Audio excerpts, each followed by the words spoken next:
कैसे नारायण साकार का जो साम्राज्य है पूरे उत्तर प्रदेश में फैला है।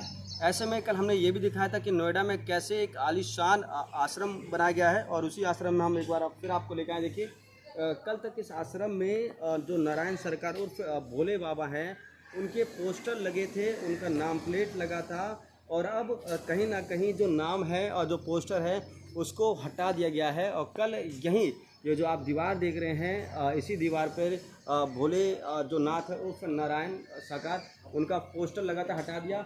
और ये जो आश्रम का जो आप कह सकते हैं आलीशान जो आश्रम है उसका मुख्य गेट है और काफ़ी बड़ा गेट है।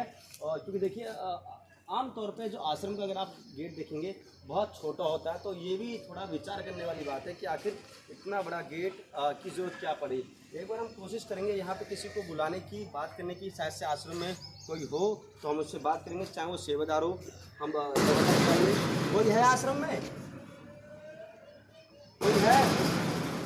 तो देखिए आश्रम में बिल्कुल सन्नाटा पस रहा है। कल हमने दिखाया था किस तरीके से जो बाबा हैं जो फरार चल रहे हैं, जिनके सत्संग में 121 लोगों की मौत हो गई थी भगदड़ से, उनका नोएडा के जो गांव है नया गांव, वहां जो बताया जा रहा है ये जो आश्रम है 3 एकड़ में फैला हुआ यह आश्रम है। अब 2022 में बाबा इसी आश्रम में आए थे, तकरीबन 15 से 16 दिन यहाँ रहे थे। और अगर आप इस साइड देखेंगे तो देखिए किस तरीके से ये जो आश्रम का हिस्सा है इसको कच्चे तरीके से बनाया, यानी कि यहाँ ऊपर जो है मजबूती के लिए कोई लेंटर वेंटर नहीं डाला। और बताया जा रहा है कि ये जो आश्रम है बिना नक्शे के पास हुआ है और कहीं ना कहीं अवैध तरीके से इस आश्रम को बनाया गया है, क्योंकि 2022 में इसका निर्माण हुआ था। निर्माण कैसे हुआ ये आपको बताया जा रहा था कि इस आश्रम को लोगों के द्वारा बनाया गया था, यानी कि जो भक्त होते हैं, जो मेंबर होते हैं, जो कमेटी के मेंबर होते हैं, उनके द्वारा बनाया गया है।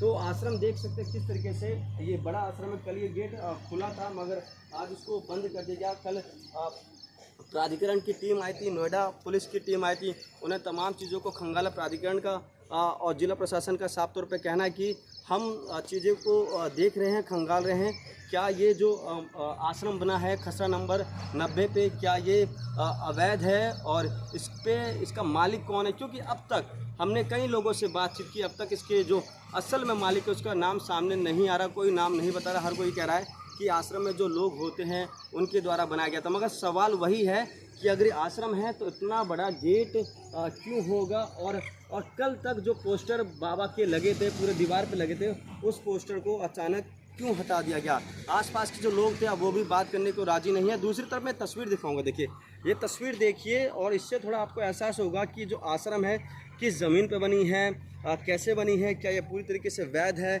अवैध है, इसका नक्शा पास कराया गया होगा नहीं। क्योंकि पीछे तस्वीर बिल्कुल तालाब है, तो कहीं ना कहीं पूरे उत्तर प्रदेश में बाबा का एक तरीके से कह सकते हैं साम्राज्य खड़ा है। और अधिकतर मामले ये होते हैं कि जैसे जो ऐसे बाबा होते हैं कहीं ना कहीं गलत तरीके से संपत्ति हथियाते हैं, अवैध कब्जा करते हैं। ऐसे में ये भी एक बड़ा उदाहरण है। नोएडा जैसे एक महंगे शहर में अगर 3 एकड़ में आपका आलीशान इस तरह का आश्रम हो तो कहीं ना कहीं सवाल तो खड़े होते हैं।